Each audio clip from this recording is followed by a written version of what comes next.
Yaorana et bienvenue dans Manava. La Polynésie et les Polynésiens habitant dans les îles ont leur vie rythmée par l'arrivée des goélettes. Ce moyen de livraison et de transport maritime est le lien nécessaire à la vie des archipels.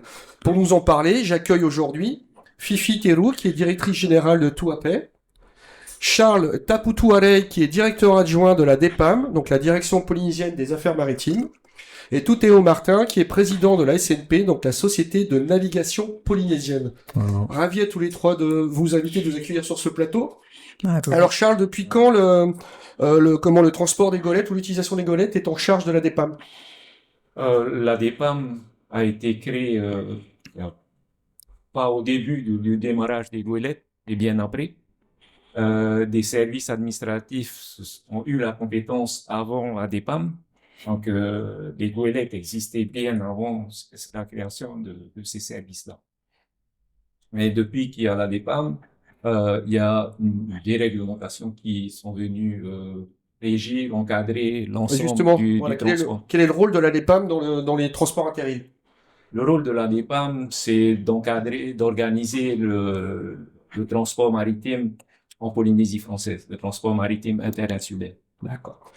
Toutéo, parle-nous un peu de la SNP, vos navires, vos dessertes, et puis je crois qu'il y a une histoire, tu as dit que déjà ton arrière-grand-père était armateur. Ah voilà, en off, arrière-grand-père. Il s'appelait Louis. Louis Martin était armateur dans les années 1880, avec des goélettes en bois, qui reliaient le Chili à Papeete.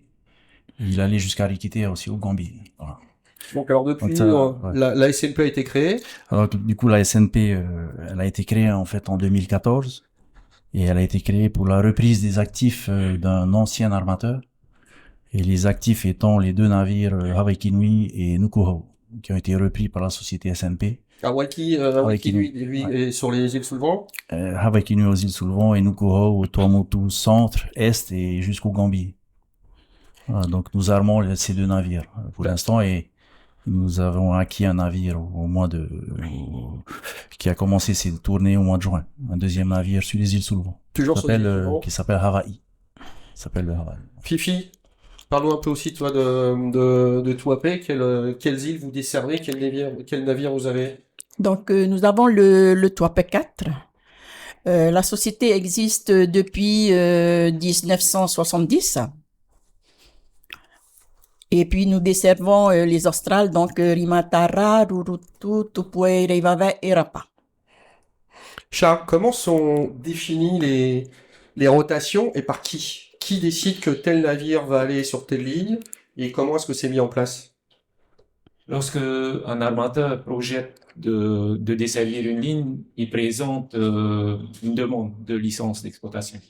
Et c'est dans cette demande de licence d'exploitation qu'il va solliciter une ligne avec des îles.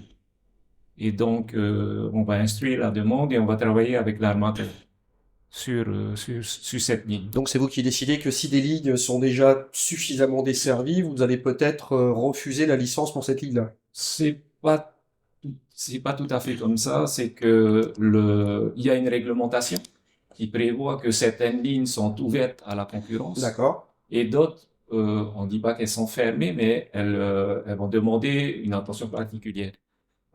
Lesquelles par exemple? Les Tuamotu, les Marquises, les Australes ne sont pas des lignes qui sont ouvertes à la concurrence. Le Moorea et les îles sous le vent sont des lignes qui sont ouvertes à la concurrence. Donc, les armateurs peuvent présenter un projet sur ces lignes. Fifi, comment est-ce que vous sollicitez les dessertes? Pourquoi est-ce que vous avez choisi cette ligne-là? Parce que la société existait déjà. D'accord. Et puis, nous sommes restés sur cette ligne. Parce que, et puis c'est nous qui organisons, par exemple, le programme de desserte. Nous faisons un programme annuel qu'on peut modifier en cours d'année. Par rapport peut-être aux problèmes de temps, par exemple. C'est un programme qui peut être modifié. Ouais, en fonction de la météorologie De la et météo. des différents problèmes qu'on peut Voilà, avoir. exact. Donc vous avez tout à l'heure vous avez un troisième navire là maintenant depuis quelques mois. Tout à fait.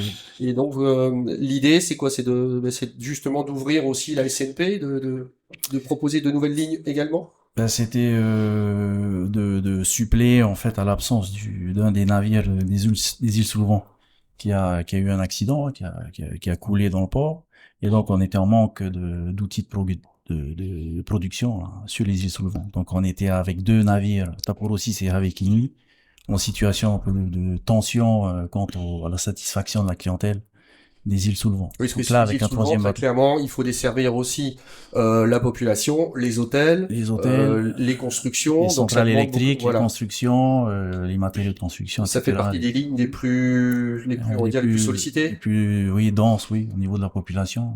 Entre Et alors, les îles Soulevant et les Marquises, quand voilà. vous choisissez d'acheter un nouveau navire, quelle est la démarche? Comment se met en place la mécanique? Où est-ce que vous allez est-ce qu'il est fait localement? Est-ce que vous l'achetez à l'extérieur? En général, on passe par des courtiers internationaux qui recherchent pour l'armateur des navires. Vous En leur donnez fonction votre du, cahier des charges en voilà, disant, il y a telle exactement. spécificité, et ainsi de suite. Voilà, 70 mètres, 90 mètres de Ouais, pour qu'ils long, puissent rentrer etc. dans les ports. Voilà. Et ensuite, on reçoit plusieurs offres. Voilà. Donc c'est des gens qui recherchent pour nous dans le monde entier, peut-être en Afrique, en Asie, en Europe. Ouais, c'est pas Et donc, spécialement des navires neufs. non, alors non, les navires neufs là, du coup, on recherche des chantiers de construction. Là, pour les navires d'occasion, ces recherches sont faites au niveau du courtier, des gens qui sont dans ce métier. Combien peut coûter ce type de navire? À peu près. Hein, Ah, ça dépend de l'âge du navire. Hein. Ça peut aller entre 200-300 millions à 1 milliard. Ouais, donc, ouais, il faut pas se louper sur l'exploitation On va de la ligne. Voilà. Et en plus, bon, Charles, justement, dans ce cas-là, j'imagine que vous aussi, vous avez de prérogatives sur le navire, avec des choses bien particulières à vérifier pour donner l'autorisation d'exploitation. Oui, bien sûr, on a, bon, comme je disais, les lignes qui sont ouvertes et d'autres qui le sont moins. Sur les lignes qui sont pas ouvertes à la concurrence, on va étudier les dossiers avec l'armateur. C'est-à-dire qu'on va regarder si ces lignes-là, donc quelles sont les îles qui vont être desservies et est-ce que il y a la possibilité d'avoir un nouveau navire ou la fréquence. Quelle sera la fréquence optimale? Et tous les navires ne peuvent pas rentrer dans n'importe quel port. ouais, exactement. Ce que je voulais rajouter Oui, quelque mais chose vas-y. quand on dit que ce n'est pas ouvert à la concurrence, c'est parce qu'il y a déjà une concurrence. Oui, En fait, oui. chaque île a au minimum 2 navires concurrents. Donc en fait, on se fait la concurrence, mais c'est tout simplement le volume. Parce que quand on va livrer quelques caisses à Takumi ou à Veiratea, on peut pas être 15 opérateurs. En Ça fonction n'a pas de du sens, volume. parce que tu vas Ça a pas aucun sens. pouvoir rentabiliser le fameux Ça a bateau, aucun et là, sens. on va Donc là, du coup, sur ces secteurs très peu peuplés, on peut pas non plus être une quinzaine d'opérateurs. ouais, ça Donc, n'aurait pas de sens. à un moment donné, voilà. Donc c'est pour ça qu'en fait, avec la DEPAM, quand même, on maintient une certaine rentabilité, une viabilité des navires sur ces secteurs. Fifi, quel type de marchandises vous livrez? Ben tout, entre les matériaux de construction, les produits alimentaires, frais, tout Tout ce qui est nécessaire à la tout vie ce qui est parce nécessaire que à la vie. sur Tahiti, on le sait, on va Voilà. chercher au magasin, mais dans les îles, c'est beaucoup plus Voilà. compliqué. Voilà. Mais nous faisons aussi un retour parce que les Australes, particulièrement Tupuai, par exemple, on dit que c'est le grenier, hein, de la Polynésie. Donc, nous ramenons beaucoup de produits agricoles. Ouais, vous ne ramenez pas spécialement le bateau à vide, vous rechargez dans l'autre sens. On recharge dans l'autre sens. Seulement, il faut s'équiper de conteneurs frigo pour que les produits arrivent en bon état à Papeete. Entre Tubuai et Papeete, combien de temps? Il faut compter à peu près 36 heures. Ouais, donc il faut du frais. Voilà. Est-ce qu'il y a des marchandises qui sont interdites? Est-ce qu'il y a des choses que je n'ai pas le droit d'envoyer ou que vous allez refuser de prendre à bord? Ah, peut-être comment dire, la dynamite. Oui. Oui, alors peut-être, ou alors des feux d'artifice, je sais Les pas. feux d'artifice, oui, il faut un chargement J'ai bien spécial. compris. Spécial. Je m'appelle Bachir, si je veux envoyer de la dynamite, je vais avoir des problèmes. Je le sens bien, ça. Mais il y a les feux Ben, d'artifice. pour prévoir, on sait pas, des travaux. Et donc ça, c'est interdit, ou alors c'est bien encadré, Oui, c'est bien c'est particulier. bien encadré. Il Sinon, tout le faut. reste, on peut envoyer. Voilà. À partir du moment où il y a aussi j'imagine, les vérifications phytosanitaires. Oui, bien sûr. Tous les produits locaux, hein. Il faut passer obligatoirement par le phytosanitaire. Charles, est-ce qu'on peut desservir des îles privées? Est-ce que j'achète une île, je veux faire construire belles choses enfin voilà, mais comment je fais? Je m'adresse à la DPM ou alors je m'adresse à un armateur? C'est possible de desservir des îles privées, bien entendu, avec l'autorisation du propriétaire. C'est un minimum. Ensuite, au niveau de la réglementation, au niveau des armateurs, ils font une demande de desserte exceptionnelle. C'est la procédure. Donc, qui va déroger à leur ligne régulière. Ils vont plus passer par la ligne et ils vont se dérouter, par exemple, sur une île en particulier. Et donc, il y a une procédure qui encadre ça, c'est les procédures de dérogation. Donc ça peut se faire, c'est très clairement, ça existe, mais pareil, c'est parce que pour que les gens comprennent bien, ça se fait pas comme ça. Il y a toute une législation, toute une procédure à mettre en place. Fifi, vous proposez aussi comment des croisières sur le bateau qui permettent de découvrir les Australes dans des conditions un peu différentes. Oui, c'est un produit que nous développons, Et puis c'est vrai que nous ne proposons pas le même produit que notre confrère du Haranui, c'est pas le même produit, mais c'est vrai que nous proposons des C'est-à-dire qu'abord, croisière. vous chargez des marchandises, ça c'est normal, Oui. et maintenant vous avez quelques cabines pour accueillir des touristes, c'est Voilà, ça? nous avons des cabines, nous avons 48 croisiéristes que nous pouvons accueillir sur le toit P4. Et quel type d'activité est-ce que à bord ils peuvent participer? Alors je doute bien pour des chargements parce que c'est pas leur métier, mais est-ce qu'il y a des choses particulières auxquelles ils participent? Nous n'avons pas d'activité à bord, mais les croisiéristes sont accueillis par des prestataires de chaque île. Sur chaque île. Tout à l'heure, c'est une demande qui se fait de plus en plus, ça, les touristes veulent comprendre la vie de la Polynésie de l'intérieur? Oui, certainement, mais il y a certaines îles, hein, comme les Marquises ou les Australes. Bon, les Tuamotu, c'est plus compliqué, puisque nous sommes des navires de charge et effectivement, là, on peut pas transporter des touristes, on peut pas s'arrêter 3 jours sur chaque île. Donc, mais le tourisme, oui. Et ben, définitivement, Marquise, on sait Marquise comment. Austral, on sait que c'est là où... Marquise, oui, Austral, ça va être un début quand même. Je sais que Laranui est allé aux Australes ce week-end. Oui, oui. Il fait des tests. Mais voilà, il a fait Pitcairn aussi. Mais sur les Tuamotu, c'est plus compliqué. En fait, il y a trop de boulot. En clair, si les bateaux attendent vraiment les cargaisons... Et puis, un navire de tourisme mixte n'a pas le même coût, n'a pas les mêmes frais d'exploitation qu'un navire de charge. On est dans une autre réglementation de navire à passagers. Et on en revient sur ce que tu disais tout à l'heure, c'est qu'à un moment, il va falloir le rentabiliser et ça va être compliqué. Voilà. Charles, en termes de personnel, de recrutement, est-ce qu'il y a des formations particulières? Est-ce qu'il faut des diplômes particuliers pour pouvoir travailler à bord des navires qui exploitent Tuteo et Fifi? Oui.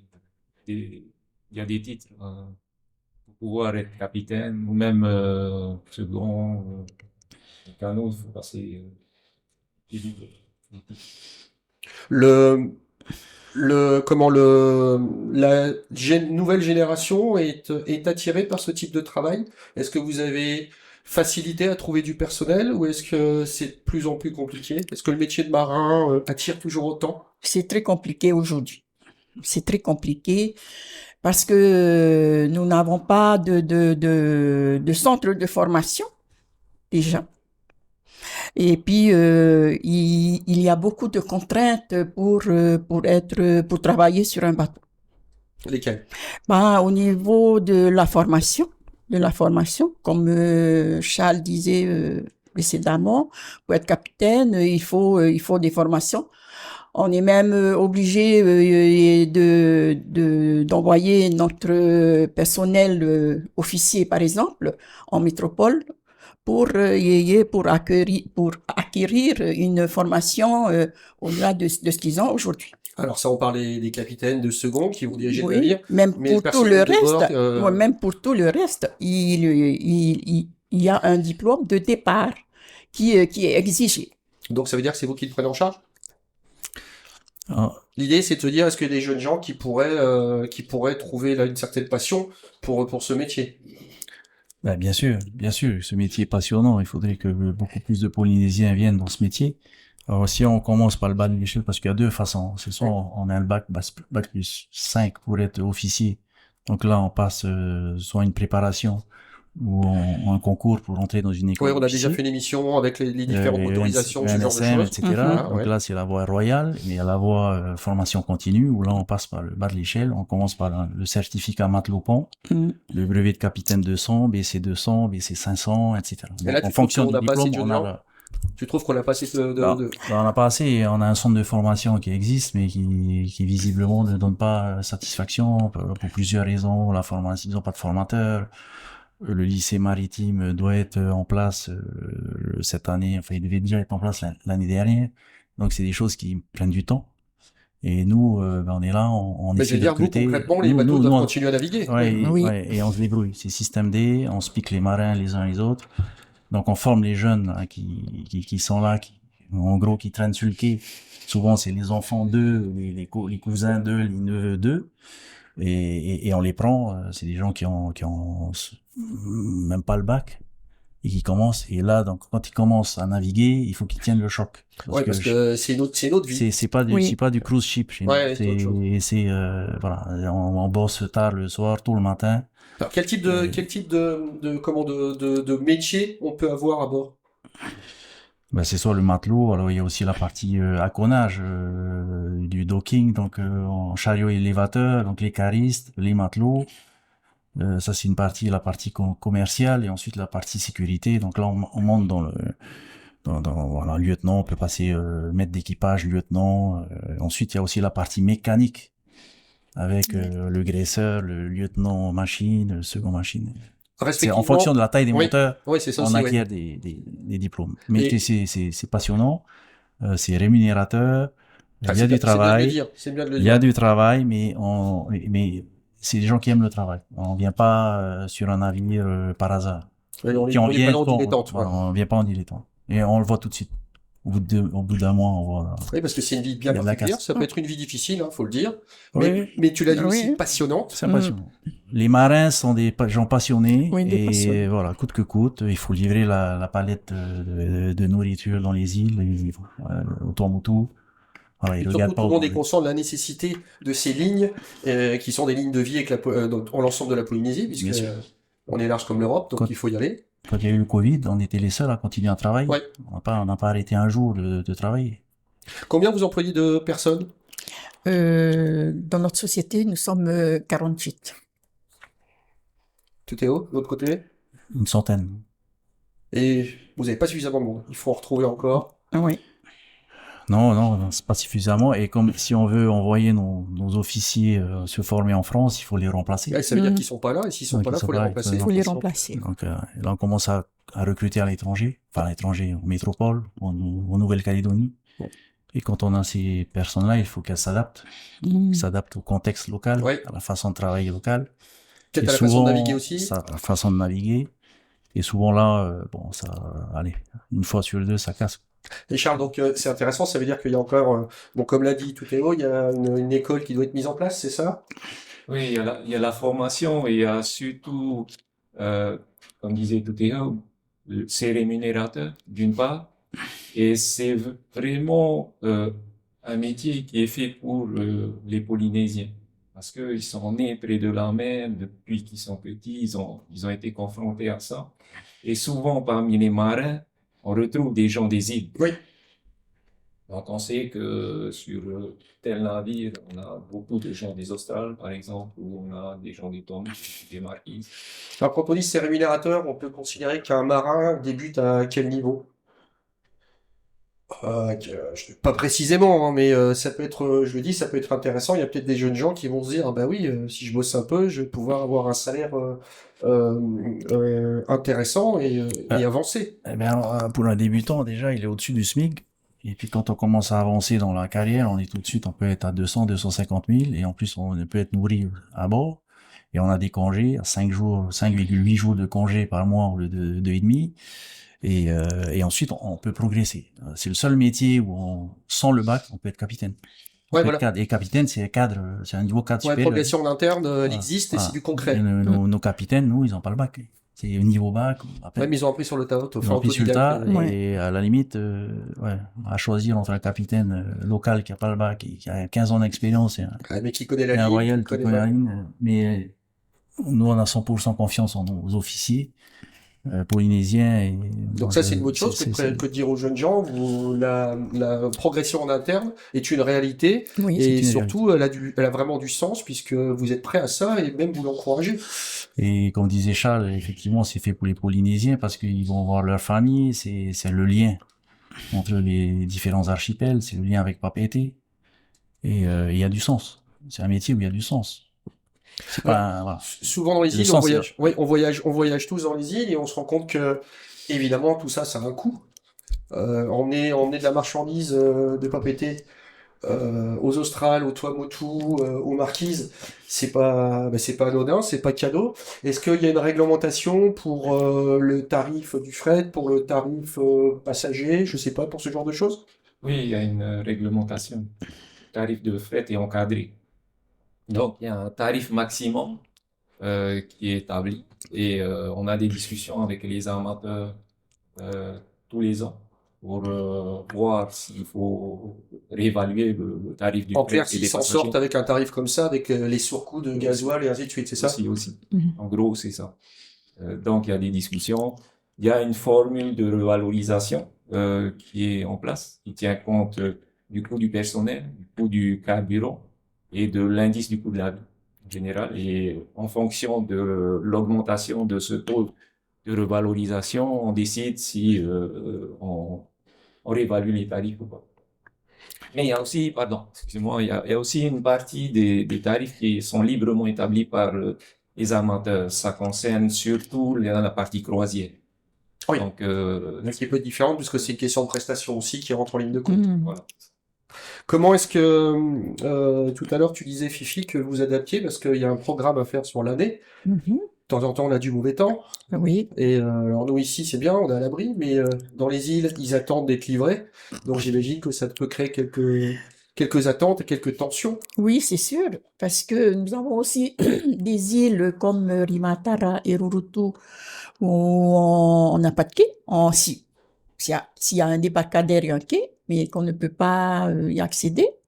Donc, le déchargement et chargement se fait par le large, quoi. Je veux dire au large, Ouais, oui. voilà, À l'ancienne. à l'ancienne.